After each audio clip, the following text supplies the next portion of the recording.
No, you stop yelling nonsense at people that aren't really there. All right. This is the mic check. You ready? All right. See, that cord seems to be plugged in. All right. Yeah. All right. Yep. Oh, it's on. Microphone switch is on. The stand is comfortable height and level. It's good. It's nice and tight. It's not going anywhere. I think this microphone's ready to be used. I'd say that's a successful mic check. Ah, man. Unrequited love.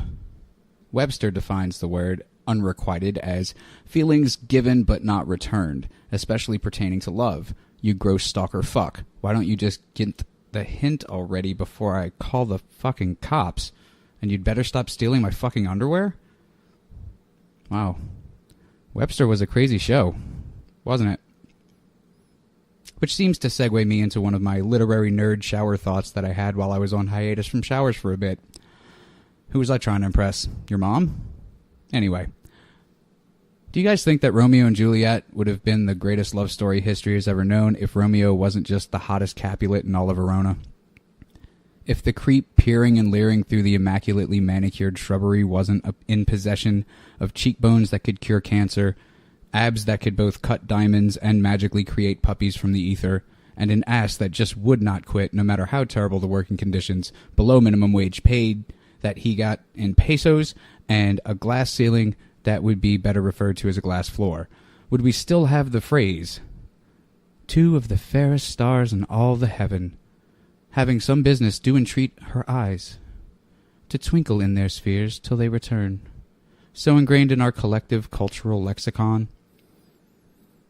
Fuck you, that's the line I remember. Everybody remembers the famous one wrong anyway. Or would it be remembered, or much more likely immediately forgotten, as that play about that fucking scumbag that was stalking that poor Montague girl? Such a pretty girl shouldn't have to deal with such incessantly relentless unwanted advances. Especially when originating from someone with a creep factor of over 9,000.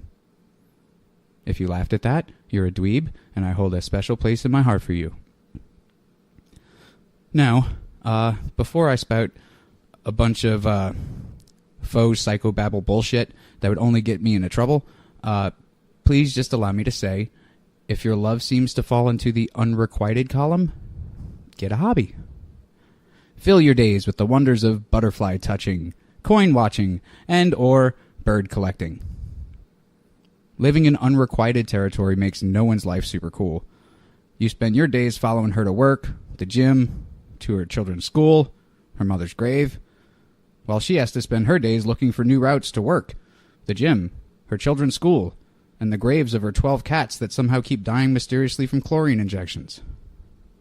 Whether you're an Ahab, a single white female, a Cape Fear, a fully clothed Kathy Bates in Misery, or I guess whatever the fuck a swim fan is, I just hope you're hot. Like, you've got a smile that can bring about world peace. Because otherwise, these things tend to not turn out well for you. I mean, have you ever seen Mark Wahlberg in Fear? I mean, if so, let me know if it has a happy ending, because I haven't seen it. I hear it's good. Okay, no? Do me a favor. Look yourself in the mirror. Say these words sincerely and lovingly. I'm good enough. I'm smart enough. And doggone it, people like me. Now, turn on your radio.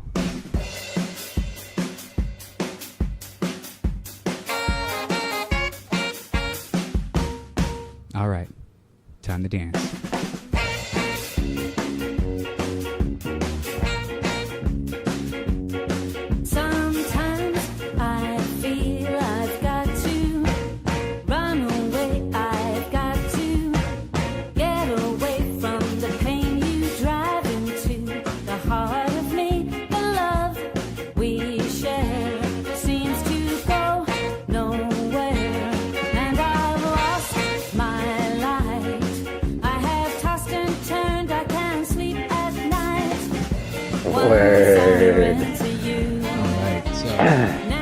since this is the part B, the second episode. I fucking need my notes, don't I? Oh, Jesus Christ. Yeah. All right, here we go. We're good. You got your notes? Yeah, you got your notes? Are you ready to be professional for once, Chris? Chris? For once. This will be the one time. Indeed. You guys will never get this out of me again. Because I'm a dick and I'm a nonconformist. So, only posers call themselves nonconformist. You fucking you know what? poser. I was thinking about it today. Actually, it's kind of funny that word popped up because I'm really not. Really, I'm really not a nonconformist. I'm kind of, I don't know. A semi-conformist? No, like I guess maybe just like the rest of people, we just kind of pick and choose which ones we want to follow. Right, you conform to what you want. You can be a half chub if you want. That's fine. Yeah, I was thinking about it earlier, though. I was trying to figure out when I decided, because, as a rebellious kid, you're like, oh, fuck that, anarchy, fuck everything. I'm going to try to do the exact opposite, and that never works. And then you just conform into something else. Yeah. It's exhausting to literally try to do the exact opposite of everything. Yeah, because then it's work. It's work just to walk around. It is. It's like they say, how you flex so many more muscles when you frown than when you smile. It's like extra work to do bad things. It really is. I was talking to Melissa about that the other day. She said that, and I was like, well, if you want a buff face, then you should be frowning a lot. Yeah. Because, that's if you got flex muscles, you should probably do the most of them. Flex.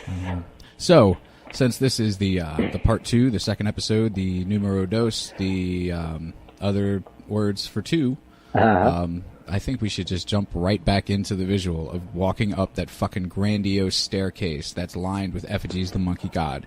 And at the top of this staircase, there's this gigantic fucking statue idol of this monkey god in Aztec lost city that they aren't known for worshiping. So yeah.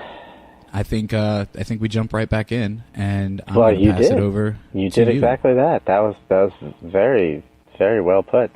Effigy is such a fun word, too. Isn't by it? the way, I really like that.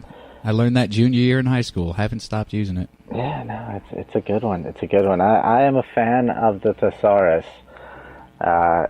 It's really nice, and I really should probably use it more often when it comes to doing these sorts of things, because sometimes I find myself at a loss for a more colorful word or just a different word that I don't use very often. You know what's even a cooler word than effigy is edifice.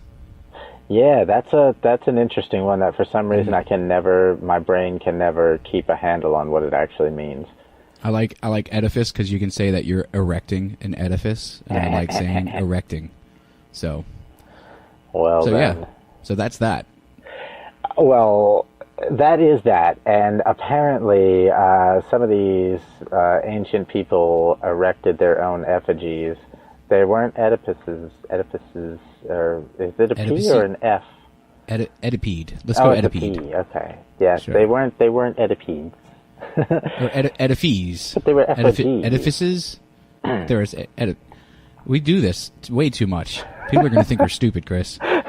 Or, no, let me rephrase that. People are going to know that we're stupid, Chris. They're going to know we're stupid. They're going to know for sure. I think we're smart until I go back and listen to it again, and then I realize, fuck, how did I not catch myself saying that dumbass shit right there? It's so bad. Yeah, so as a regular disclaimer that I'm probably going to throw out there, sorry kids, we are human, and but we love you anyway, and we hope that you go a little easy on us, because Speak for yourself, you human scum. Fine, fuck them then. I don't give a shit who likes me or not. I'm just trying to say that I don't mean to sound stupid sometimes when I sound stupid. No one means to sound stupid. Some people really don't give a shit. Yeah, but I do. All right, so, moving right along. Monkey God. Let's get back to the monkey God. Man. I'm interested in the monkey God. The monkey God. This temple sounds badass. It sounds like, something right out of Raiders of the Lost Ark or some shit with, everything's fucking, or whatever. Pick an Indiana Jones movie where the whole thing is dipped in gold and, just goddamn, it's beautiful. In my head, it's beautiful. Does someone jump out and start chanting Num Shabai? There may have been pygmies. Can we say yes anyway? Can Hum we num just... shabai. Hum num shabai. Hum num shabai. Mm-hmm. While they lose their heart. And, yeah, I mean, why not? It seems like a perfectly logical phrase to chant while you're in the middle of any jungle. I don't see why not. Or city, or bank queue, anything. Just... You might wind up in a weird situation if you start doing that in a bank. Or in an airport. They might not, True. Yeah, just out of curiosity. Let's don't pull out a gun when you do it. You'll be fine. Okay. Yeah. So, he's walking up this dealy bob, right? And then there's these stuffs. So, well, I mean, yes and no. Does he not walk up the dealy bob? No, he walks up no dealy bob whatsoever, this particular guy. In actuality, if you'll recall, Jason, from part A of this episode, he didn't find it. He didn't actually find it. And actually, this tale, legend, if you will, about this city of the monkey god is really just all hearsay from the villagers. And the funny thing is that that's all hearsay to them because none of this shit was ever written down about this particular culture that they speak of as their ancestors or whatever, but they never actually tell the guy what the name of the culture was or any of that shit, like what the time frames were or anything. They just said, hey, look, out here somewhere is this lost city of the monkey god. But if and when you do find it, when you approach said main temple or the entrance or whatever to the city, this is what you're going to see. This is what we were told is out there. So, yeah, here's hoping, because that's going to be cool. But, so it's all a crock of shit, is what you're saying. Who knows? I mean, that's why I said in the last episode that it's not even really 100% sure whether or not the quote-unquote white city, La Ciudad Blanca, is the same place as the monkey god, the city of the monkey god. Or exists at all either. No. Yeah, well, yeah, you're right. Yeah, we still don't know. Either one. Neither one have ever been found when it comes down to it, which is not a spoiler for the rest of this episode, because it's not going to end. No, because we talked about it last time, that it's just this ridiculous, rubber tree fucking place, or is... Yeah, that's what he was there for, at least. And it's just this ridiculously dense jungle that's called Baby Amazon or something like that. Yeah, the little Amazon. So just for the quick recap, since you bring it up, yes, it is in the little Amazon in Honduras. Like we brought up, like I brought up, Charles Lindbergh did fly over that jungle, claiming to have seen a city in the thickets. But we know that we can't trust his word because... Yep. He's a white supremacist whose baby deserved it. We know that's his favorite color, and he's just going to say everything's white because he wants to go down there and claim it for himself. That's right. But, I mean, at the time... His word was fairly credible as far as like, okay, why the fuck would he say that if he didn't actually see it? That's kind of a random thing Absolutely to say. True, that's fair. Yeah. So, but still, to this day, yes, both the white city and the city of the monkey god are still just legend. So this guy, though, who we're talking about now here in 1939, Theodore Mord, Mr. Mord was the journalist, and he went in and said, fuck that, I'm going to find it. I'm going to find whatever. He did actually wind up finding some artifacts and stuff like that. He brought some stuff back, but... I mean, anything cool that really told him anything about something that no one knew before, or just like here's an arrowhead kind of deal? No, there's a few little pieces that are have been displayed in museums and such that... I want to say, if I remember what I read correctly, none of what he found was Mayan. Okay. Even though the Mayan had made, you remember I mentioned, the Mayan did make their way down to Honduras, but right. It wasn't the first culture to have built anything there. Right. So they were posers. The Mayan were posers for these other cats, really. Right, exactly. Yeah, and they just took it to a whole nother level, including the Om Nam Shabai. They went there with it. That was them, son of a bitch. And we don't know. No, it wasn't. That was in India. That was in India. Yeah. But those sons still, of bitches. Still, we don't know, though, what this other culture was about. This pre-Mayan civilization was about. I think they were all about, like, chilling. You know what I mean? Yeah, like, I mean, it would seem that way. They just, like, cocked their hats to the side and, like, sat on the porch and had a beer. I mean, they made some pots. They made some artwork. Yeah. I that's what I like to believe, is that they were just all about chilling. You know, I would say that if humans like you and I would have been the ones to be around back in the day before, you know, shit was all saturated and there was such a thing as a market, I don't think we would have expanded humanity much. I just think everything would be I just think that everything would be covered in semen. Like, I think we're pretty cool and all, but I'm not so sure we would have expanded humanity much. Like, no. I don't see me sitting around coming up with. No, I'm not going to build a house. I'm not going to make a machine that builds a house. I'm not going to. I mean, I'll laugh at the people that are trying to build a house and tell them that they're doing it wrong, but that's about it. Yeah, I mean, I could see taking somebody else's idea, being like, hey, that's a pretty cool house, but I see ways I could do it better, and then going and getting that guy to do it my way. That's right, right. I will pay you to do this, and then after he does it, you don't pay him. No, back then you could just kill people and get away with it. Yeah, I mean, back then you could just, exactly. All you had to say was like, he's a witch, and then you cut his heart out. Oh, way before that. You just say, fuck that guy, kill him with a rock, and then take his woman without even having a club her over the head first. That is so insensitive, Chris. Oh, you want to hear insensitive? No, I don't. Why do cavemen drag their women by the hair? Is this a joke you're telling me? Are you setting up a why do X? Well, I wasn't, but Y? I'm telling the joke now. Oh, son of a bitch, why? Why do they do it? Because if they drag them by the feet, they fill up with sand. Oh, god damn you. So, the email address is seeknospeaknopod@gmail.com, and yell at Chris, please, because he deserves it. He deserves probably far more than that, and as you get to know Chris, I'm sure you'll have more to say. So anyway, this guy brings back some pieces, some artifacts and such, Mr. Mord.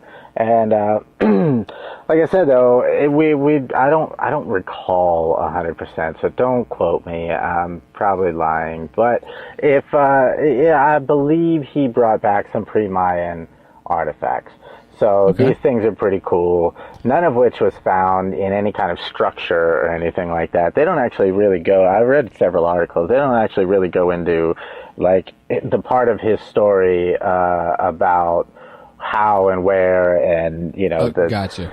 So he could have just, like, bought them off some guys. Well, I mean, you know, there's that whole scientific process thing that people that in this case people are bitching about, rightfully so, because that wasn't followed. Exactly. You don't just go out there and start taking shit without documenting where everything. And when and how and why. Every fucking thing. Right. Absolutely. So at that point, you know, when you show up and you call a press conference and you call all these fucking people there who are the to-dos, you know, and you fucking tell them this whole big old fantastical story, they're going to want to know what all the actual specifications on how this came to be. Yeah, right. Your He's story's just like, cool, man, but I have this stuff. Prove it. But I mean, and then there's the guy over in the corner with the top hat and monocle, and he's just having none of it. Man, he's having none of it. I had to use monocle glue for this. I like that word too. I think it's fun. What, monocle glue? No, just monocle. Oh, because monocle glue is hard to say, but it's fun to say. Monocle glue. Say it. Right, isn't it? Doesn't it just feel good rolling around in your mouth? Monocle glue. It does. It has a nice little fun. Okay, so So PT Moneybags drops his monocle and storms out because fuck this dude, he didn't do anything that he was supposed to do to show us these things. No. I mean, there's no PT Moneybags in this scenario. This is just really just mainstream archaeology and them. Who do you think funds archaeology, if not the Monopoly Man? Okay, yeah. I mean, good call. But in this case, this is a journalist who funded his own expedition. Oh, so that's why it sucked. Yeah, and he comes back. He was gone for months, dude. This guy had cheese. He was the one. Cheese he was the one that got lost, right? And then just came across it. No. See, that guy was just a story that had been told to him. Oh, so while he was out, as he had the locals as guides taking him in the boat down the river and shit. They were telling him a story about their ancestors telling them stories about the city of the monkey god, and during that time, let me look through my notes so I'm not gonna fucking sound stupid and contradict myself. What I was saying earlier. Yeah. Who got caught up in the rubber tree?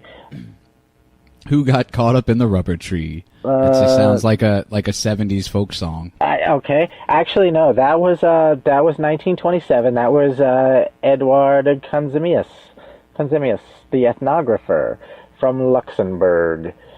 That was the guy. He's not the one who actually got lost in the jungle, but he was the guy who actually basically coined the name La Ciudad Blanca. Gotcha. He said that where this comes from, that 25 years previously, a dude found it while being lost in the jungle looking for rubber trees.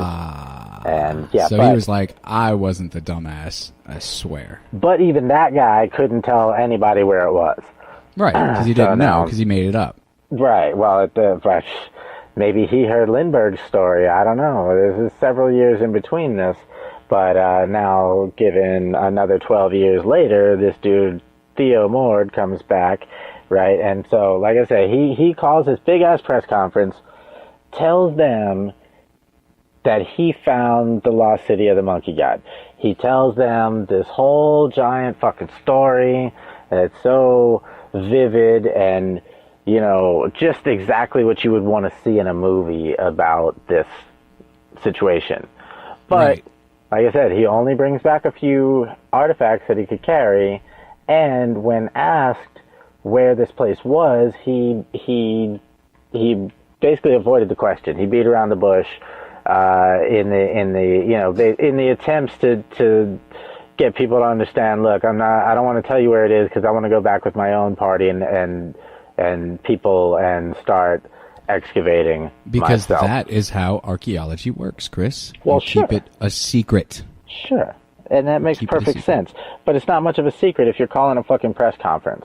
So you're kind of defeating your own purpose, looking for glory. Next time he should just get a blowjob and then go back.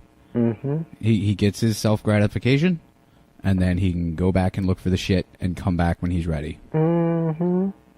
Mm-hmm. Mm-hmm. So these pieces actually are being displayed in the Smithsonian, or at least have been displayed in the Smithsonian. The ones so that they are actual like pre-Mayan the artifacts. Yeah, they are for real things. Yeah. That he got somehow. Indeed. Well, that's really interesting. Do any of them have giant boobs or penises? I imagine there's at least one decent sized cock right? of the bunch, yeah. Mm-hmm. Yeah, you can't have, it was a big deal. And you can't have an episode of this show without talking about at least one giant... Okay, let's go. Let's keep going. What happens next? So this guy's story actually continues just a little bit.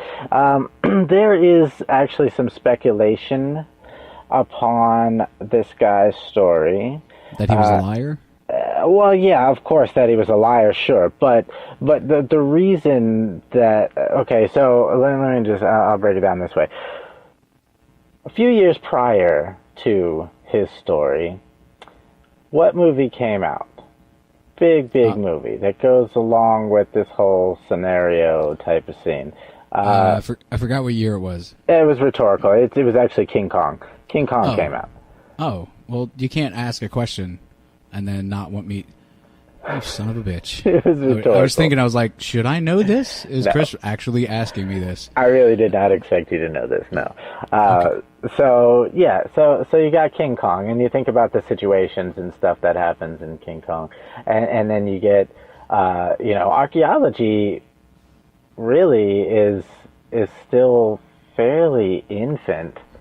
I mean, it's 1939, but the technology isn't there. You know, they know a lot more about how to dig shit up without fucking it up, but that's basically all it is, right? You know, at this point. So yeah, there was a boom about it. Once everybody, all the normal people start catching on, like, holy shit, look at all these things they're finding, and you think it's just people digging in the dirt, but look at what they're doing. They're uncovering all these dinosaur bones and all these fucking ancient artifacts and all this shit. Making all this money and...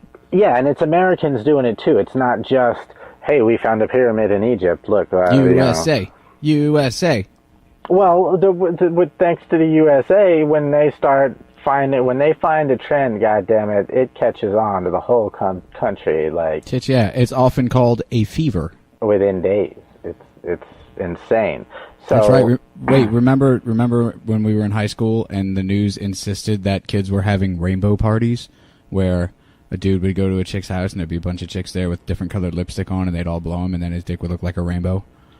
I never heard anything about that. I was about to ask, what the hell is a rainbow party? It was like a big concern when I was in high school. Down. I mean, not for me. I was never invited, but yeah, apparently this is a real thing. I don't know. I never met anybody that did it. I mean, but if the news says it's so, I mean, the news is infallible, right? It's a bunch of lucky bastards, right? Fuck, man. Well, if anything else, the news saying it gave people the idea to do it. Yeah, that happens too. That does happen. So at least one kid gave all kinds of girls herpes. Wow. I know, right? How special. Just to be in his shoes. So, I digress.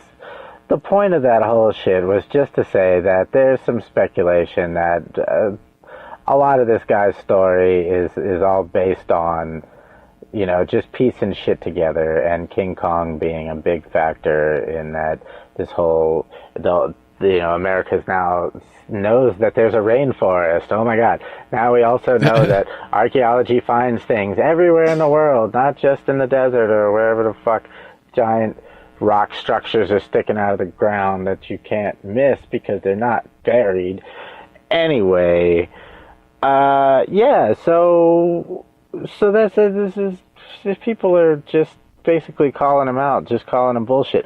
But shortly thereafter, he gets back, and all this, his name is he's basically in everybody's mouths, figuratively Gross, just speaking. like a rainbow party. Figuratively speaking, just like a rainbow party. But shortly thereafter, he actually goes to war.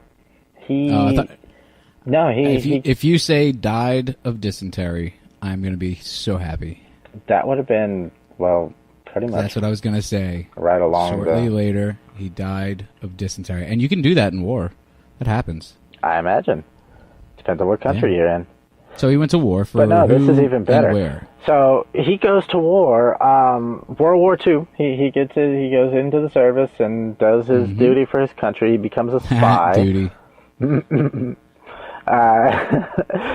He becomes a spy, and he's in the war for quite a while. He comes home to all of these critics and all of these people who are basically calling him bullshit, right? And he, at this time, he's got to get back into the swing of things and try to figure out how to fund another expedition, or at least that's the story. But he gets so disheartened by all of the shit talking and slander or whatever, people just not believing him at this point because they've had several years to think about this. Right, so cooler heads have prevailed. Yeah, and in 1954, he hangs himself. Oh. Yeah, before he could, Chris, that's sad. Before he could go back to the lost city of the monkey god and find more artifacts that would totally prove that he was totally for real, man. Well, it would totally prove that he's getting these things from somewhere, but if he keeps taking shit from the jungle, it's not really proving any fucking thing. No. Because he's a journalist, you know what? He's not an archaeologist. You know what? I'm glad he did it. Well, at least we have him to see in the fucking Smithsonian museums and stuff. Yeah, he probably stole them from local villages that had them as their idols of their ancestors. You've seen Ong Bak 2. Bumblebee tuna. That's right. You've eaten that too. I only eat dolphin non-safe tuna. Excuse me, but your balls are showing. Bumblebee tuna. Really making me want some bat guano. So, douchebag hangs himself because he's a douchebag. Yeah, but you know what, though? I think, You think he found the shit, didn't you? And he was just not archaeology enough about it. No, I mean, I think artifacts just aren't chilling in the middle of the jungle. If this is really a rainforest, you look at the ground of a rainforest, and you're gonna how are you gonna find anything other than just covered in spiders and millipedes? Exactly, other than giant insects that are trying to fucking kill you. Like that's all you're gonna find on the ground of the rainforest: leaves, dead leaves, bugs. Fuck that. Bugs that look like dead leaves. Yeah, man. Yeah. Oh, actually, there was a giant. Oh, what was that? Yesterday morning, I get to a place to drop off this fucking farming equipment in North Carolina. Actually, I was in Charlotte. Gross. I was in Charlotte, yeah. I've been there. It's gross. I walk around to take this chain off of this machine, and I look down on top of the trailer. Underneath this machine is a giant praying mantis. I don't know where he came from. I don't know where I picked him up, but it was a big green praying mantis just chilling, staring at me. And did you tell him no free rides, and then he paid with gas, grass, or ass? No, well, we exchanged a little bit of communication. There was no verbal communication, but I was like, oh, look, he's cool. Let me stand here and look at him for a minute. And then he turned his head and he looked up at me, and I could see him like, you know how when you see a cat like ready to jump up on something, they like get their footing right, and they like wiggle their butt a little bit. Yeah, you know, I've heard that praying mantises and cats are just like the exact same thing. So, yeah, you were good to be scared. You were right. With an endo and an exoskeleton. Yeah, he flew at me. He jumped and then flew right at me. And I could see he wasn't going for my face. And I know he wasn't going to bite me. He was looking at my T-shirt. He was going for my shirt. But no. I started jetting backwards. I was like, skip. Hell no. It was funny, too, because I was parked next to another driver. And he started just laughing his ass off. Hell no. Man. Oh, gross. So, jungle bugs aside. Yeah, sorry. And this dude's untimely hanging aside. Or timely hanging, depending on how you feel about the man. Yeah, whichever. Who picks up the mantle next? Well, next we have, we skip ahead almost 50 years. Oh, shit. Yeah, nothing really happened in between then. You know, America's trends just, they come and go. So where are we at 1994. Now? Oh, shit, man. 94. Nirvana is in full swing as Kurt Cobain swallows a shotgun shell. I was 13. You were 13? No, I was 14, sorry. I was 11. Yeah. I was a apple-cheeked young lad looking forward to take over the world. Yep, we're still working on that. No, I gave up a while ago. I'm just cool to live in it now. I have a whole plot, but I don't think I want the responsibility of running it. Right, because it just seems like it'd be a hassle? Yeah, I just want the fun part of actually doing the takeovers so I could go on TV. Like, you ever seen Mastermind? Nah. It was great. But either way, so I could go on TV and tell everybody to fucking eat a dick. Well, I mean, you could technically kind of do that now. I could do that now, but if they were afraid of me, then it would be that much better. You know, now they just feel like, whatever. You have a feeling that not many people would take you seriously. Exactly. So 1994. 1994. There's a guy named Steve Elkins. Sure there was.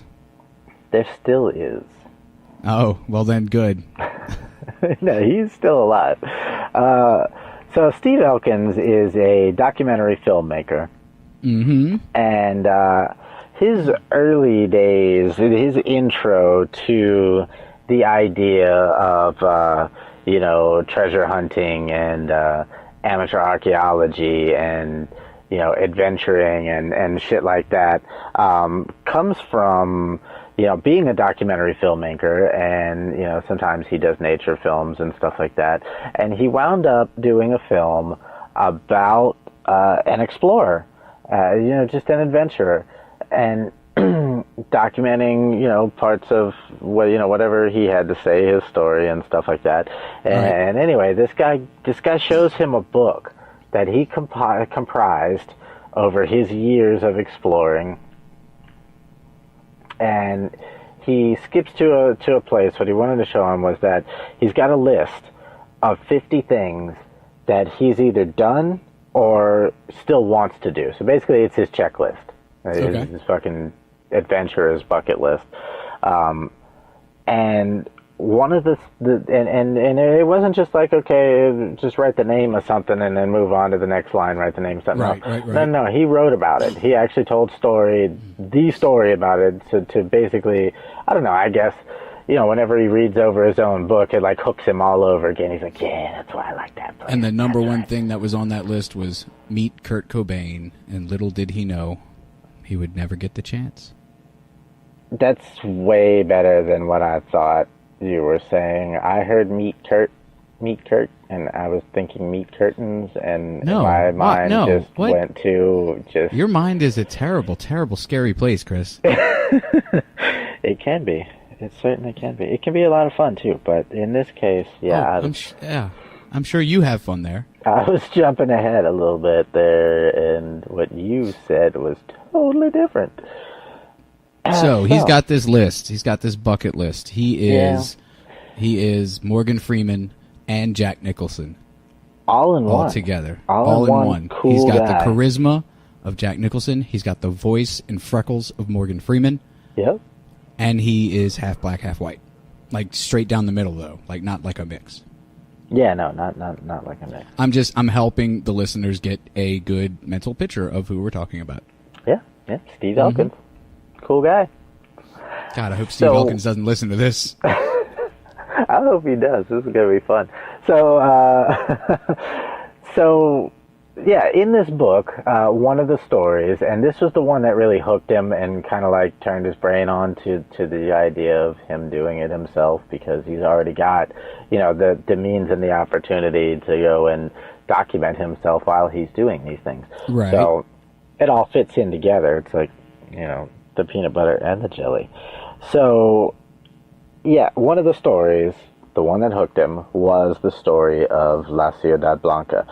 And the mystery surrounding, well, did Theodore Mord find it? Did he not find it? Blah, blah, blah. So, now, when he met this explorer, this adventurer dude, this was way earlier than 1994. That's just what got him hooked on the idea of being an adventurer as well.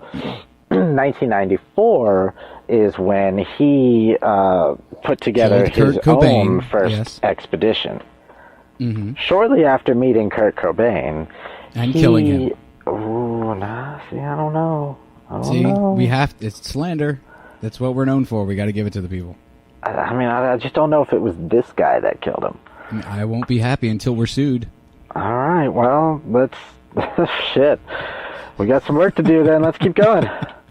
Indeed. So he puts his own expedition together because he thinks he has the cojones to march in And he's not even looking for rubber. Like, that's how badass this dude is. Man. He said, fuck the rubber trees. I don't care. But And yet he's again... like, let's do it. Yet again, he is not an archaeologist. He's not even an amateur archaeologist. Why don't archaeologists look for this place? Why is it that amateur archaeologists are... Why is a journalist and a goddamn documentary filmmaker looking for a place in the middle of one of the fucking densest jungles on the fucking planet? Why? Well, you remember we touched on it a little early in the first part of the episode by saying that it's just one of those places that's... Attracts morons? Uh-oh. Hang on 1 second. My cat... Yeah, no. I'm hanging on, but I'm not going to stop talking. My cat Chris just has ripped my apparently headphones out. unplugged his microphone or done something great The cat did that it. should not take this long to fix. I But blame it on the... it's fixing, and it's taking long to Sweet fix. fuzzy buns. Because now I'm running out of things to say. Yeah, So, well... what can I say here? It's, Okay, so... wait, There are we back? are. Oh, nice and loud in my ears. I was just about to list off my favorite 80s songs. Sorry about that. The cat jumped off the bed and clipped the cord on her way down. You shouldn't have cut her. Yeah, well, She was mad. she gets violent sometimes. That bitch. Wait, no, that's a dog. What's a female cat? What's like a bad word with a female cat? I don't think there is one. Is that what a cunt is? That'd be awesome. Oh, man. That would be hilarious if we could figure out how to, like, introduce that back into mainstream. Yeah, I don't think we could. I don't think it's going to work, no. I don't think we could take that word back. I think it's already been ruined. No. Oh, no. It's been made better, is the thing. Is the thing. I can't take the power away from that word because I need that word's power. Once again, see no, hear no, speak no pod at gmail.com. Care of Jason Rambo. Email me. I'll call you a cunt. All right. Well, so yeah, Steve Elkins. Let's get back into good old Steve. So yeah, well, the fucking... There's so many places in the world, man, that just That's an understatement. that have just had so much culture that's never been discovered. So many things that have never been discovered and never been explored and all that. Honduras just is one of them. It's been through a lot of shit. It's fairly dangerous with the narcos and whatever else is going on there. Don't forget the Black Panthers. Yeah. And I'm not talking about the radical group. I mean, they might be there. I don't know. But we're talking about the giant versions of what just ripped my headphone cord out. That's right. And if he had one of those in there, it would have ripped his head out. Oh my goodness. Ooh, we got to get Chris a Black Panther. It's on my bucket list. I just want to stick my face in its belly. He just wants to stick his face in Morgan Freeman's belly. That's all. But who doesn't want to do that? Morgan Freeman. So, that was pretty good. Wow. Holy shit. I think we have a Morgan Freeman voice to go along with my perfect John Larroquette. Wait, no. John Voight? No. No, it was John Lovitz. John Lovitz. Oh, yeah. Man. See? Yeah. That's the ticket. So, is Bucket List Guy the last guy we're talking about? Yeah.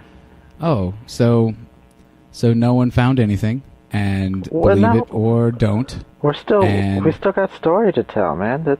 We've barely begun. I've only told you who he is. Chris. Okay, fine, go. So, 1994, Expedition 1. Dude goes Is there an in... Expedition 2? Oh, yeah.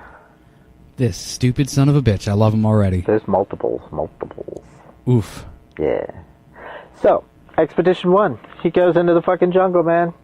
Goes into the jungle. Experiences now also the same thing that Theodore Moore experienced, being... Dysentery. Well, yeah, aside from shitting himself blind. Ew. Wow. God, that would suck. Right. To splash off like a couple of different trees into your face. See, I call those either ass-splosions or ass-tastrophes. I don't think you should be sitting around making up words for that.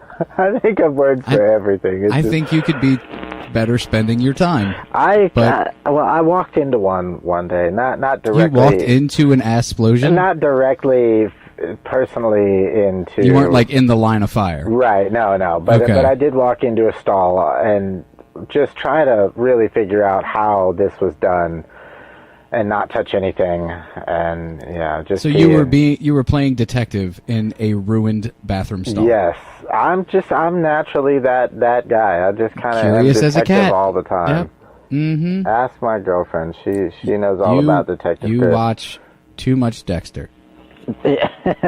That's for true. And this somehow has become our most disgusting podcast episode ever. Love it. Yeah. Poop emoji.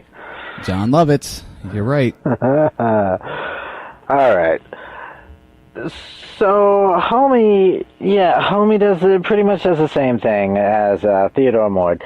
He goes in, he finds out that the native people will only take him so far.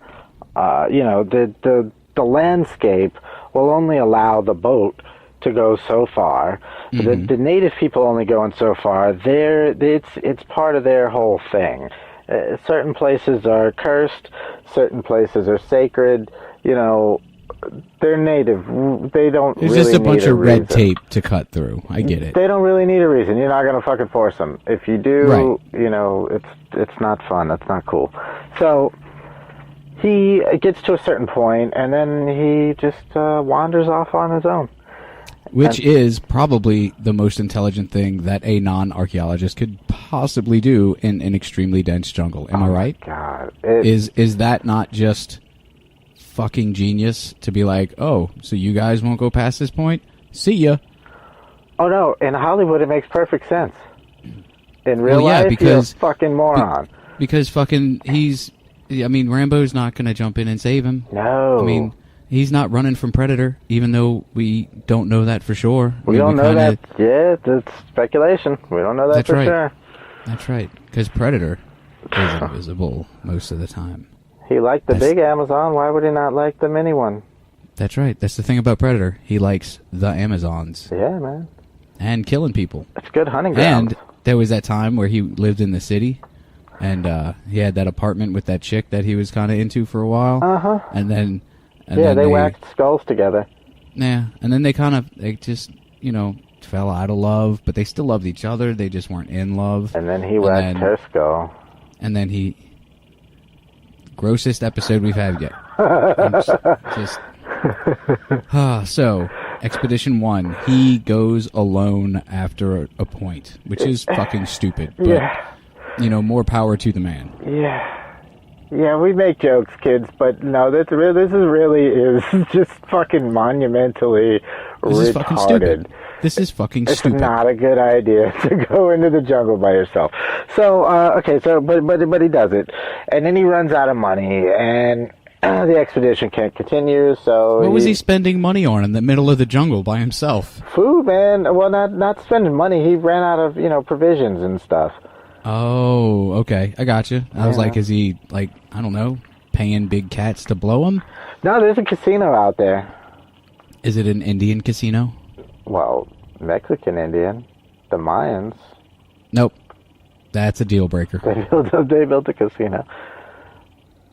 So he comes back. we're gonna put a pin on how Chris feels about the word Indian.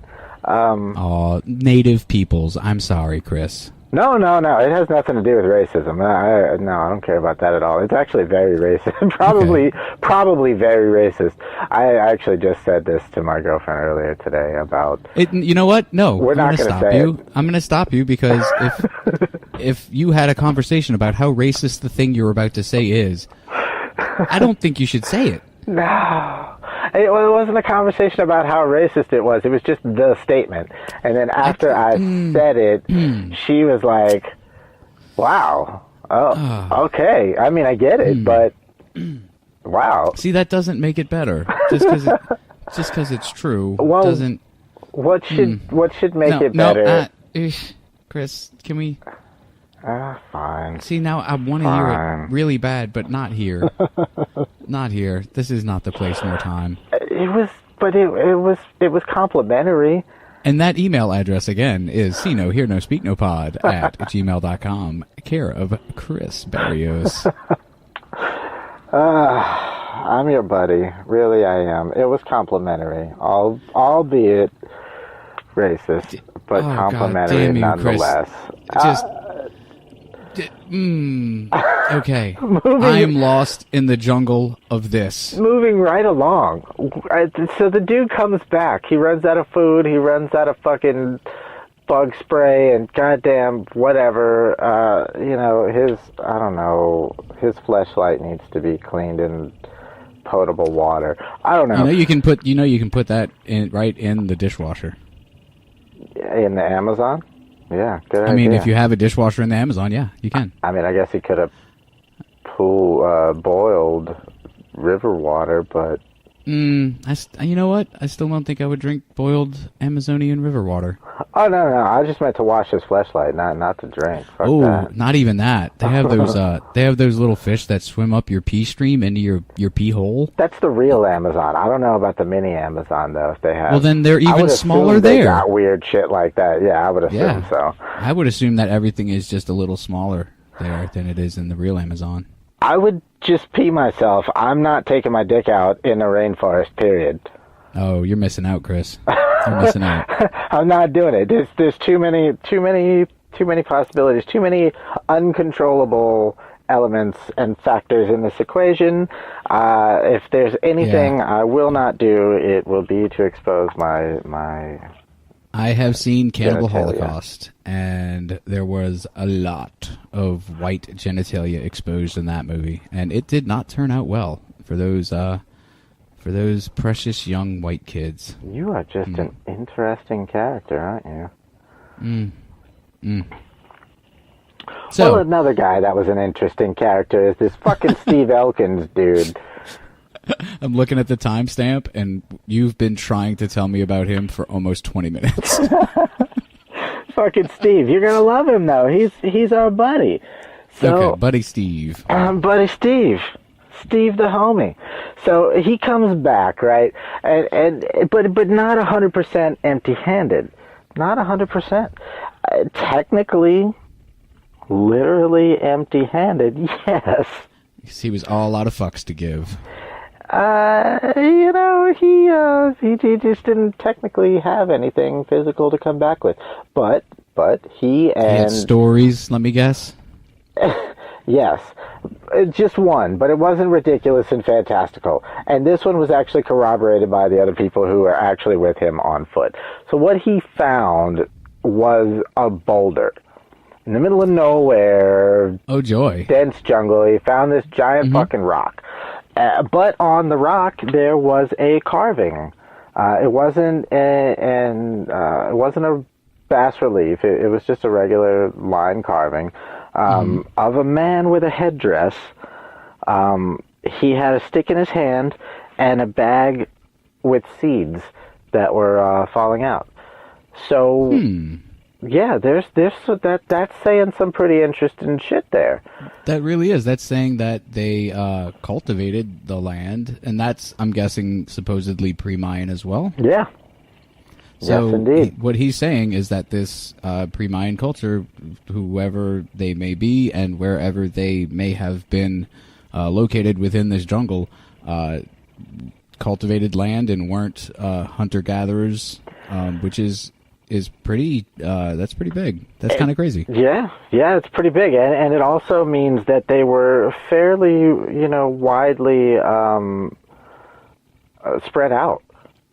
If more than one person stumbled upon two totally different sites, then, but really we don't know if they're two totally different sites, because what Steve tried to do was to follow Theodore Moore's tracks and basically just extend his last trip to see if he could find what Mord was talking about. So did Buddy Steve take any pictures of this boulder? Hell no. Yeah, because why would a documentary filmmaker want to document something on fucking film? Man, this is 1994. I don't think he did. If he did, they didn't mention that he did. I watched documentaries about this, and I didn't see any Boulder. They just told you about it. Chris, I want to burn this whole motherfucker down, man. Yeah, I'm not understanding. I'm so not done. understanding his strategy behind this either. It really doesn't make a lot of sense to me. So anyway, that was the first expedition. He actually comes back several more times between 94 and 98. He's gonna play. Huh? Nothing. Go. So in 98, though, he winds up getting so discouraged. He's literally on the verge of just quitting even trying to fuck with it altogether. That's probably a good idea because he's not a fucking archaeologist. Yeah. Well, I mean, this dude just gets beat up. He gets beat up by this whole thing. So not only not finding it the first time, not finding it the next couple of times, what really winds up kicking his ass this last time in 1998 is a fucking hurricane. Hurricane Mitch in 98 beat the shit out of Honduras. And never trust a hurricane named Mitch. He was there. He was in the jungle. So is he more a is he more a victim of bad timing, or is he just completely inept? That's difficult to say. I think it's a bit of both. But as far as a hurricane goes, yeah, that's got to be just bad timing. But as far I guess an expedition does take some time to prepare and plan and things like that, and hurricanes do pop out of fucking nowhere. Yeah. So yeah, I mean, aside from that, you gotta really be keeping track of where you've already been, why you're going to certain places, why that makes sense for you to spend all this money to go here. So yeah, the shit is a big deal, and it takes a lot out of him and several years of his life. And obviously, well, I say obviously, that's the wrong word, but that just kind of shoots out of my mouth sometimes when it shouldn't. Obviously. But as you can imagine, thank you, well timed. As you can imagine, it also put a strain on his marriage. Basically turned into this weird obsession. And yeah, so it beat him up pretty good for those few years. So it was like Moby Dick, but instead of a white whale, it was a white city. Yeah, and exactly. Instead of being a book written by Herman Melville, it was some douchebag that shouldn't have been there in the fucking first place. Yep. Okay, just making sure that we're all clear. Yep, and I can't believe I didn't even think about that before. That is a great analogy. That was perfect. Oh, I was proud of it. So, 1998 all the way to 2012. Dude took a break. He's going to go back right when the Mayans are like, the world's fucked anyway? Pretty much. That's stupid good. Mayans. As not good a having time numbers as any. After that. Ugh. Well, he went before December, so if he was going to find anything before the world ended, then, that would have been the time. So what he says is that he actually got a proposal from someone else. That quote unquote someone else? Yeah, exactly. Quote unquote someone else. I think what he was getting at was that it was like a buddy of his or somebody that went on several of the other expeditions with him that were just popped up on him one day and was like, hey, it's been a long ass time. Feel like going back? Give it one more shot? I'm betting he was trying to empty out his bank accounts before the divorce.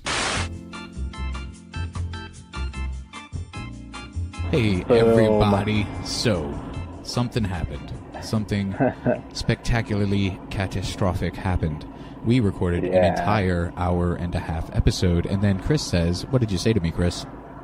I believe it was something along the lines of, oh, shit. And then, I was like, what? And then Chris was like, fuck. And then I was like, why are you saying these things, Chris? What's going on? And Chris said, Please, no. You gotta be fucking kidding me. No. Don't tell me that shit. And then it told him that shit. And that shit happened to be that his tablet had... It told me like a third of that shit. Yeah. I mean, to be perfectly honest, it was like a third of it. His tablet had completely run out of memory because Chris is a hoarder. And he's got no reason to be, but he is. You know, he likes to hear... I'm a little bit of a pack rat. He likes to hear his own voice because that's all he has. That's all. He doesn't have any of mine. I don't know why he's got it all. But anyway, so he ran out of space. We ran out of memory. We ran out of recording. So we are here. I'm a strangely sentimental pack rat, really.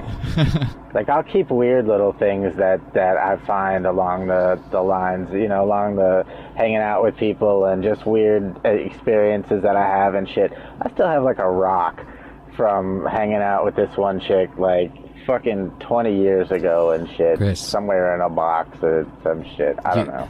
You gotta continue. I'm sorry. You gotta let go. You gotta let go. It's a rock, Chris. The memory of the rock is what's important.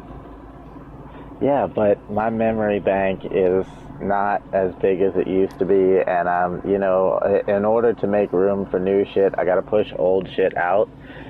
Or at least, here's something extra nerdy. It's not really like I have to remove it from the game, but I just kind of have to put it in the graveyard for right now. That is... And the rock is like my play to get the card out of the memory, out of the graveyard. I never played Magic, so we have taken up almost 3 minutes of explaining why there's a cut in the episode now. So, all right, we are going to continue. Shit. My bad, people. So we were saying that, and this is what, 4 nights later we're doing this?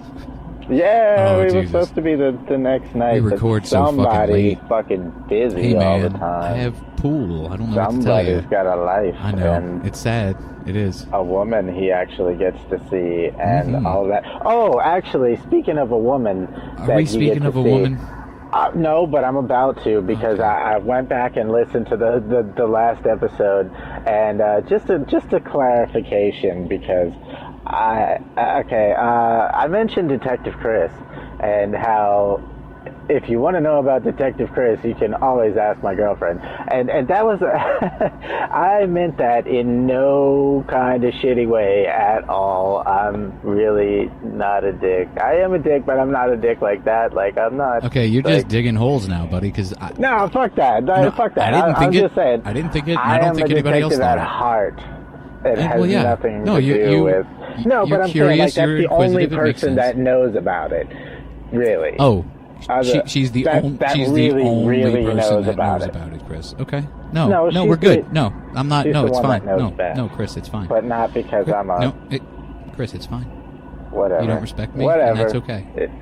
It's gonna be fine. So, we left off in our story where douchebag that wasn't doing anything right was getting a divorce because he couldn't do anything right. No, you know what? I don't think he actually got a divorce. It just put a strain on the marriage. And why are you ruining the narrative? Basically made his wife think he was a fucking nut bar for continuing to blow money. Basically just hemorrhage money. You shouldn't put money in your mouth. Money is dirty. Money is fucking filthy. Let me not get into those statistics. So don't be blowing money. I like talking about that. You like talking about the statistics of how dirty money is? I can't, not like conversation talk about it, but I like those weird little facts where lots of people don't know. I got a lot of useless memory. You know, Chris, whenever we talk, I get real sad for you. Yeah, well. Okay, so the year... Don't lose any sleep over it. The year was 1994. I believe we're past that now. Are we at the 2012 mark now? Yeah, because, we hit 98, and that's when he got hit by the hurricane. Right. And then skip ahead, he gets all... What the hell? Who said you could expel your demons during our fucking podcast, man? What just happened? Didn't you just sneeze? No, I coughed. Oh, okay. Well, I apologize then. Although, it's funny you say that because... disrespect your demons. I have literally sneezed like 5 times today. And I'm not a sneezer. and like 5 separate occasions, like 3-4 sneezes. You're not a sneezer? I'm not a sneezer. I'm just not. It doesn't happen. How does your body not react in the same way involuntarily that everybody else's does? How are we wasting so much time? Are you not? Okay. Okay. Well, I mean, if you people out there have any inquiries about how else Jason is not human, you can always hit us up and ask us any kind of weird shit like that at see no, hear no, speak no pod at gmail.com. That marks the 5th time we've given the email this episode. It's been a long day, people. I'm willing to do the research and dig with you on that subject, so just let me know. Anyway, 2012. That's right. The Mayans say that the world will end this year. Yeah, December actually. The Mayans were full of shit. I think it's really funny. I always laugh at when I go back and watch like alien documentaries and shit like that, and they're like, "Oh, 2012, it's coming up." That's right. Like it already happened. But anyway, so like I was saying, he gets a phone call. As far as I understand it, it seems like a buddy of his just calling him up and saying, "Hey, fuck it, let's go back." And he realized at that time that this brand new technology came out called LiDAR. And LiDAR is pretty cool. I mean, it's the perfect technology for a liar, like he was. Yeah, What was his name? Buddy Tom? Buddy Pete? Buddy Bart? What was his name? Steve Elkins, man. Buddy Steve. Oh, how could I forget Buddy Steve? Yeah. You know how I forgot it? We ain't talked about it in fucking days. It's been a few days. So LiDAR is basically a new use for, the same shit we've been doing. We point it up into the sky and it's radar, and we point it into the water and it's sonar, or fucking use it for sound and it's sonar, or whatever. It's another thing like that. So basically what it does is we point it at the ground and it shoots out this grid of infrared beams over this wide area of the ground. Right. And it sends back the data of elevation and stuff like that, so that the computer can take all the little dots wherever they land and piece together a 3D image of what's down there. Right. So, but in 2012 at the time, the technology was basically still in its infancy. So it was still pretty expensive. So not only was it just fuckloads expensive, but it also wasn't. It's nowhere near the quality you could get out of it today.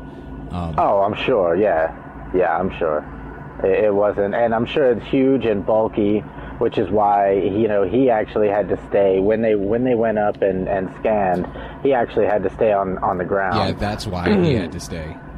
Yeah, well, there was I guess he just didn't have the money to rent a helicopter big enough for everybody. And he just had the biggest pout on his fucking face when they flew away. Oh, I'm sure he was pouting like fucking. Steve wanted to go too.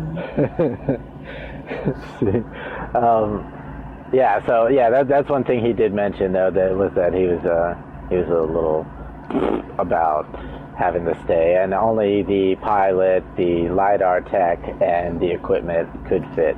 So and the equipment's in any girlfriend, case, so yeah. Well, I mean, you can't leave her. That's why they came in the first place. He promised her some kind of weird little vacation. How they came in the last shit, place. Yeah. Okay, let's keep going. Now, it's just gotten nasty for like the 10,000th time. This is really our filthiest. It is. Filthiest podcast ever. And I'm gonna keep trucking. I'm gonna keep going on. Let's do it. Let's do it. Okay, so what happened was I imagine he had to save for quite a while, which I think is where the last episode, where we lost track of the last episode, was that you making mention of him selling all his belongings before the divorce. That's right. Which I thought was a pretty strategic plan if he's going to be funding a fucking expedition like this in the first place. Who wants to get paid up front, fuckers? Yeah, exactly. Liquidate. let's get it going. So yeah, he, the initial idea before he realized how expensive this was going to be is, fuck it, let's just scan the whole thing, but that's 32,000 square kilometers of jungle, thick jungle. And as we all know, Buddy Steve ain't that bright. Buddy Steve is just, sometimes he doesn't think ahead. He's a dreamer. He's certainly not a thinker. You know what? That's a really good word for it. He is a dreamer. He's been captivated by someone else's dream as well, and two other people's dreams, for that matter. And he's just trucking right along just like we are. So let's get that going. So yeah, he decided, with the budget and everything, he basically just had to pick three, let's say, zones, three areas within the jungle that he thought, based on his research and everybody else's research compiled, were going to be the most qualified candidates for the scans. So, he did it, and they went up, and he was sad, like we mentioned, pouting and such. But when they got back down and he's doing his thing, and the tech is in the room or wherever the hell he was, because when you see the guy tell the story, Buddy Steve tell the story, he's acting like they were all in the same hotel room, but they were in two different rooms when the tech was going through the data. So he comes flying out of the room and grabs Buddy Steve by the face and just starts shaking him like, hey, this is the oh shit moment. Like, it's finally here. We found it. Awesome. We found something. Awesome. Right. Yeah, well, I mean, it's a beautiful thing that you can finally put your finger on something. But at the same time, this is also just a bunch of computer data. So, but, it does create a 3D picture, but you can't see it in, I got you. Got you.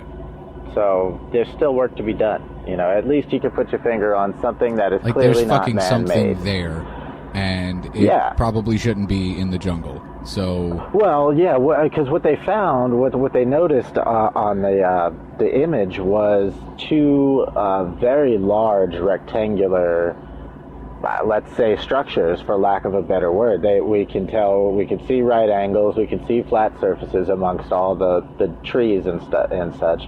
But it was just a jungle two things are out of place. Yes. Yeah, it seemed like exactly like the profile view of a Walmart or something like that, which would have been cool for the indigenous people. Then they could go there and absolutely they could buy soap and discount. Underwear and haircuts and clothes and bikes. Well, they could get you tires. You kept it PC, didn't you? I was gonna say no. I kept it PC for a reason, because I didn't want you to say. Fine. So spoil everything. So we find these two rectangular fucking giant things in the middle of the fucking jungle. What the fuck? What do they say? Yeah, man. So everybody's super excited. Rightfully so. Everybody's super excited. So that ends. It doesn't carry on from there. That particular, let's call it, that particular expedition. Because, LiDAR was expensive, he kind of ran out of money. But they pinpointed the area, and he went back home to liquidate, or probably to cash in on the life insurance policy that he had out on his wife, which is complete slander.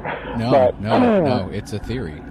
And that's what I decided to start calling our slander, is just theory. Because no one can prove us wrong. Well, except maybe lawyers. But then I will have won. So. Well, I mean, according to the scientific process, aren't they technically hypotheses until we can test them, and then they're theories when we can't prove them wrong? I mean, if we have to use the scientific method for calling people tiny dick and stuff, I guess we should go with hypotheses. Okay. Yeah. So, my hypothesis, even though there is fact that the woman is still alive, is that he went home and cashed in on his wife's life insurance in order to fund the next and hopefully, I'm sure he's hoping, final expedition in 2015, which was really recent. Like, this just happened. It was, to be exact, 2 years ago. Indeed. Yeah. Indeed it was. Yeah. So what did Buddy Steve find?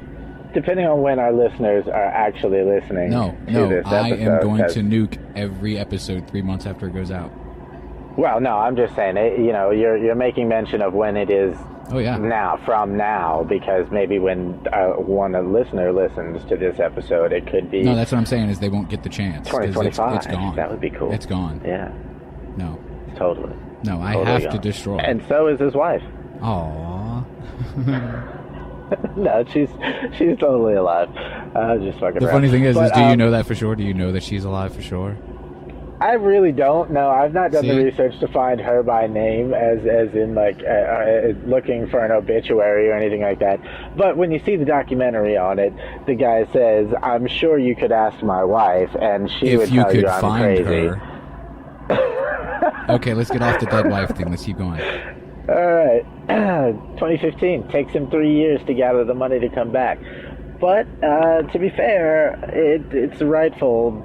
It's because he actually does it right this time. He gathers the scientists and the archaeologists and such to go back and put a fucking finger on this thing. See, I really liked learning that part, that he was like, okay, the one in 13, 12, whatever, 12, he went out there and was like, okay, we're just going to see if we can find a place.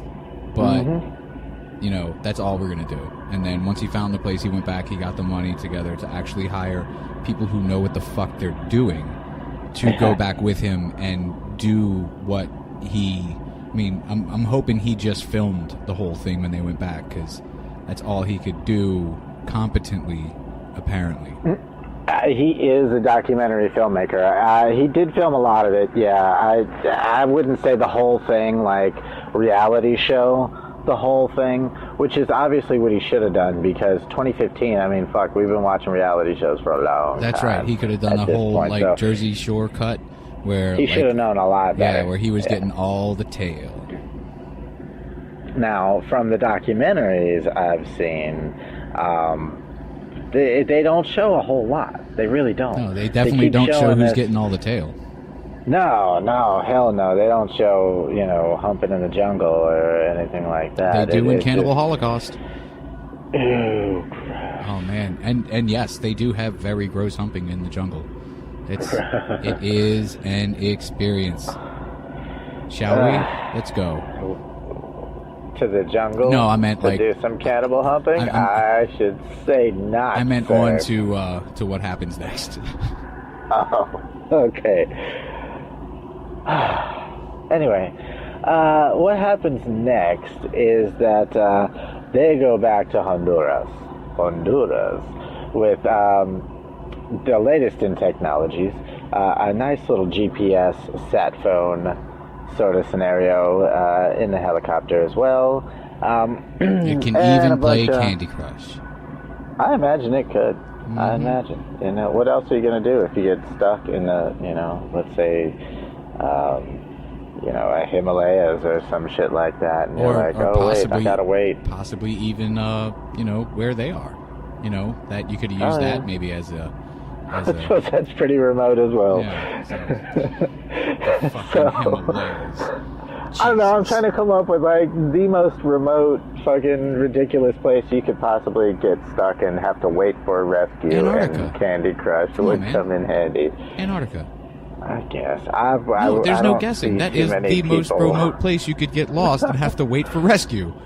Yeah, but I don't see too many people doing that. I think the Himalayas, there's hikers and stuff. Yeah, they end up eating each other a lot. We just don't hear about it. Now that's a cannibal holocaust. They're on a roll. All right, so he takes a bunch of people, scientists and stuff, back. And, I'm sure, as we all have throughout the course of this episode, we've gotten this whole mental image of the Monkey King and the temple, and and then the White City, what that could possibly look like, and all of this fun stuff in your mind, and all the movies you've seen, and everything is just so picture perfect. Prepare to be disappointed. No, man. You gotta always keep that in mind. Try to be optimistic, but always keep that in mind. That is a possibility. You could be disappointed, but no, he was enjoyed. Wow, I said that completely wrong. He enjoyed the hell out of this entire thing. Yeah, because it was awesome. As they're headed toward the place, as they start coming up on the place, or the area, the GPS location in the helicopter, they come upon a big clearing. There's actually a meadow, picturesque like Bambi and shit. It's a fucking meadow out there. It's a parking lot with fucking... even enough to land the damn helicopter. Absolutely.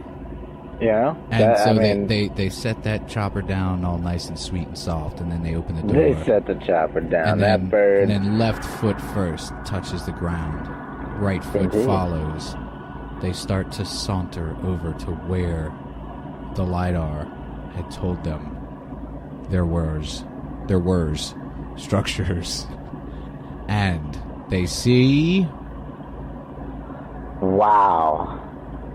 You just stretched that out as long as you possibly could. It's funny because I was trying to move it along. That's hilarious. It's late.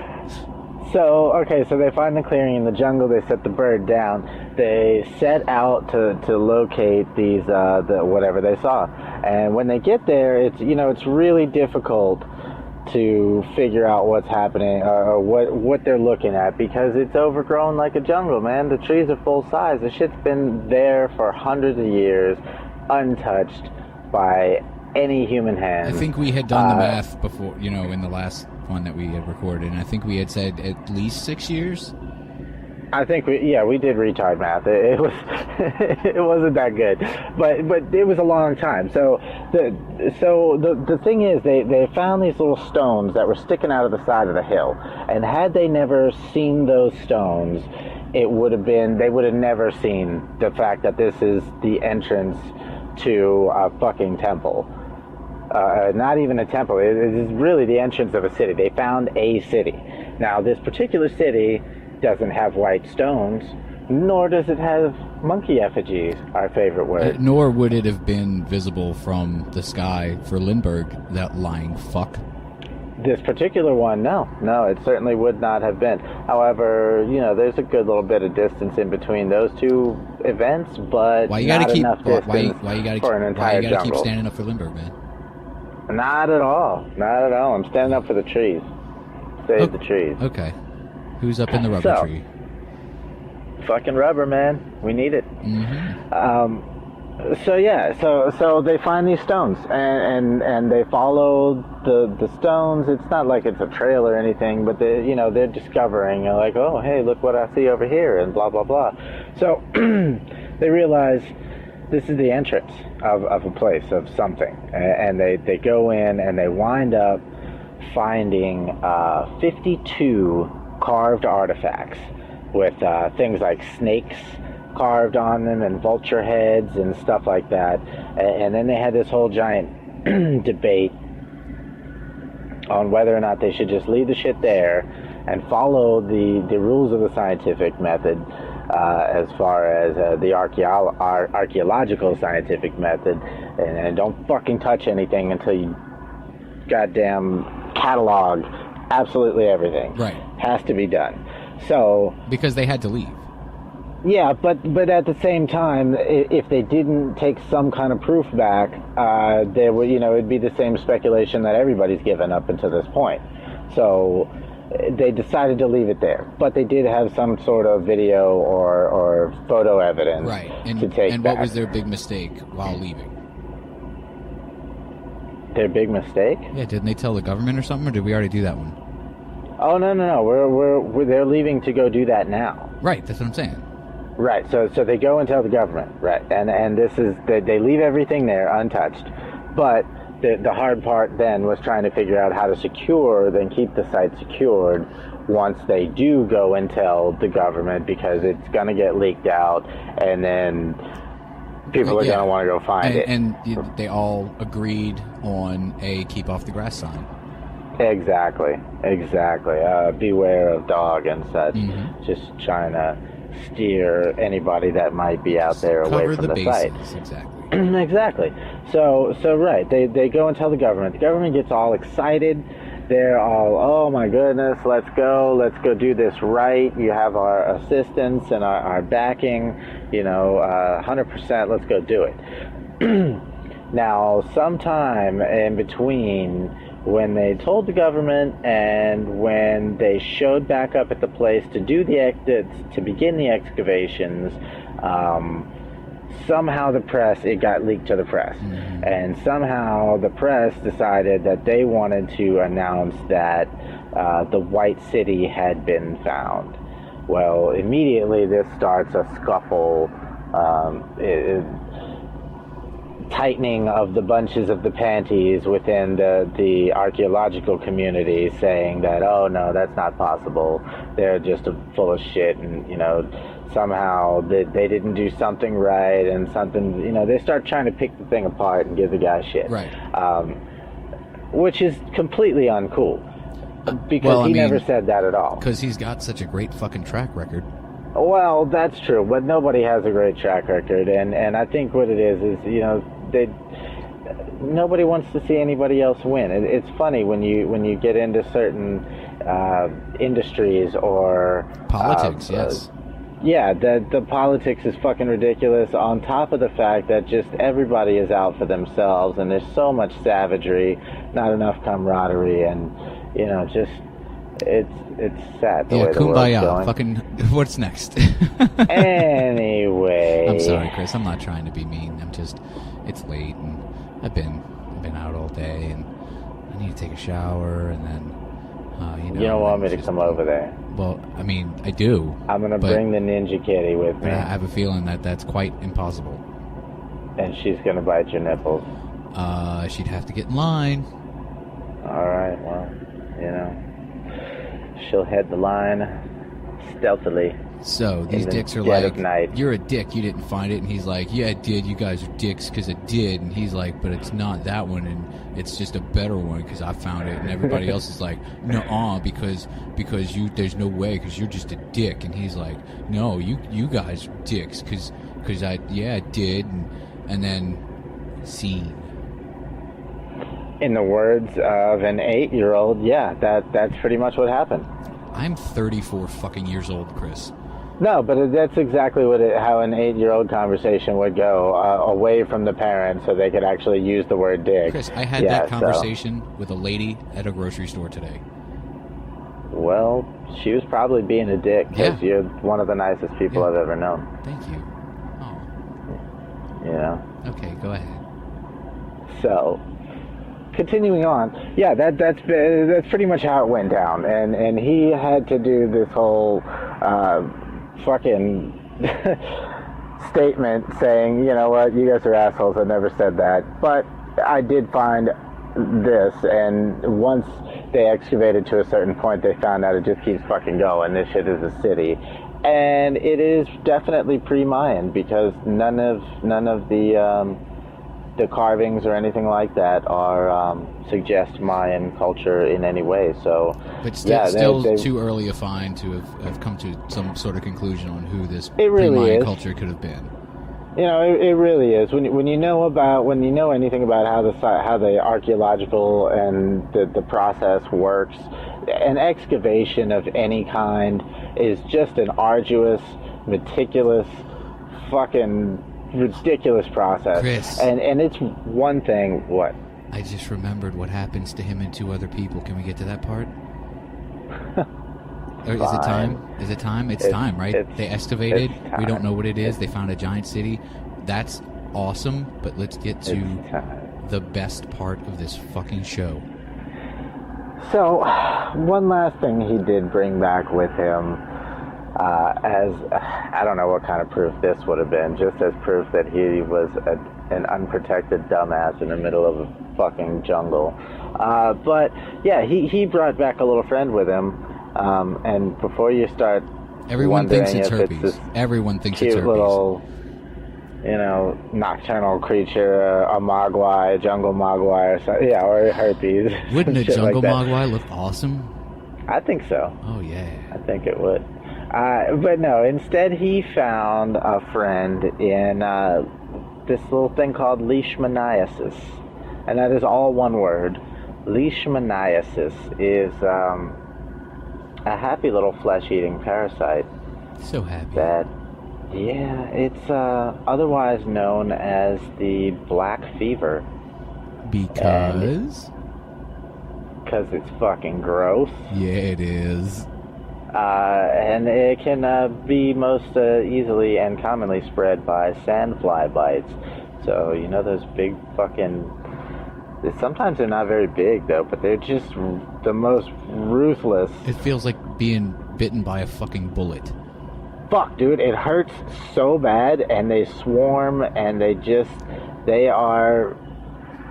it's like well, I mean, I know they got exoskeletons, but it's like they're wearing a different kind of armor. You can swat the fuck out of these things all day, and they're fast. Oh, they'll follow you underwater. Yeah, they will. They only land for a split second, and boom, bite you like it immediately. They're ruthless little sons of bitches. They are the cunts of the insect world. They're certainly up there with the cunt family. Yes. They are an underboss of the cunt family for sure. So I remember that there are 3 types of this this wonderful, wonderful little thing that we've just found. And what's the difference between the 3? I remember you saying it, and there were degrees of severity, but I can't quite remember. There are. So, good memory too, by the way, though, for being a couple days ago. And oh, yeah. Yeah, congrats. So you got type number 1, you have the cutaneous form, and it's pretty simple. You get these weird skin ulcers that are just open sores on the outside of your skin, which is super gross. It sucks, yeah. But, nothing too life-threatening. Then you get the mucocutaneous, which would be where the parasite itself migrates to your mucous membranes, which means behind your which face. Which would be, anything behind your face. That's your sinus cavities and passages. Your eyes have mucous membranes. Your fucking, well, maybe not. Yeah, right there. Your tear duct. Let's just call it the moneymaker. Yeah, your mouth, all of that shit. So, and it proceeds to feed on all that.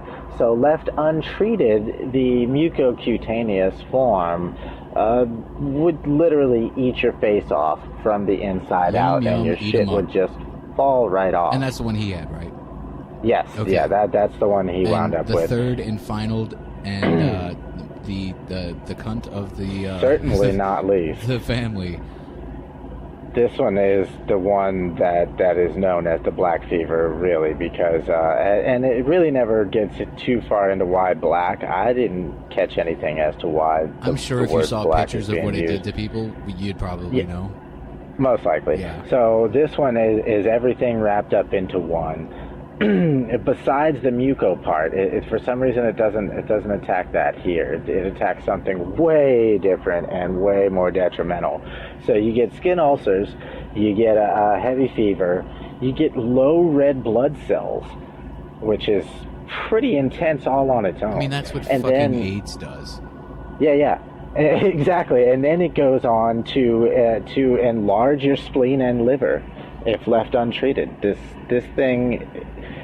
Wow, this thing is nightmare. A fucking monster. It's serious. Well, as serious as it was, he got really lucky in the fact that he left before, and I guess went and got treated, went and was diagnosed and all that kind of stuff before it got too bad. So his face didn't fall off. And I'm not going to say brave guy or anything like that. I'm going to say it was more dumb. Pig-headedness? I don't know. For some reason, the correct word is escaping me. I'm not trying to put the guy down. I'm just trying to say an uneducated if you don't know how deep the water is, man, don't dive headfirst into the shit. Indeed. That's all I'm trying to say. All right, Chris, we're coming up on 35 minutes here. We can't have this be a 3-parter. We got to finish this episode. So let me do my best here. Screw you let me guys, do my I'm best. done. So he's got the face thing. He fixes the face thing. He's with his wife. His wife is great now because she's alive and she's not dead. You stupid son of a bitch, Chris. So now, being the year that we're in presently, which I'm not going to let you know what it is because I want this to be a timeless show, and that's all I'm going to say. You already gave the clue. He's preparing to go back. He wants to go back, and he wants to really get that worst version of the flesh-eating thing, and then his life will be complete. The only reason he's not there now is because his doctor's telling him you really need to recover before you even think about going back. His wife's basically laughing at him. Obviously, he needs to go back, but his wife's laughing at him at this point, like, man, you don't know when to quit, do you? You don't really have any business being back there. I haven't a clue. Now if you wanna send some cameras and do some faraway documenting of the excavations and stuff like that. Let's go right back to the place where I got that thing that eats the inside of my face. Yeah, let's do that. Let's see if we can get the third version this time. Well, Chris, you know what? This may be our longest episode ever, but it was fun. I think it was fun. I think it was entertaining. I think it was insightful. I think it was intelligent. Well, good. And you know what, Chris? I'm glad you liked it. Yeah. That's how fucking babies are made. Fuck yes, it is. Our little Barry White. Oh, yeah, girl. Okay, this is the end of the grossest episode we've ever done. So far. Wink, wink, wink. My name has been and remains to be Jason Rambo. It has indeed. My name has and will remain, for the time being, Chris Barrios. And just for everyone out there, Barry White is my spirit animal. I just want everybody to recognize. Fucking racist, Chris. No, man. So you can't call him an animal. He is the chocolate bear of love. He is. All right. Jesus. Oh, God. You have just listened to another riveting episode of See, No, Hear, No, Speak, No. UFOs, conspiracies, and murder. Oh, yeah. Oh, yeah, girl. Bye, everybody. Get you some. 1, 2, 3, and... Peace.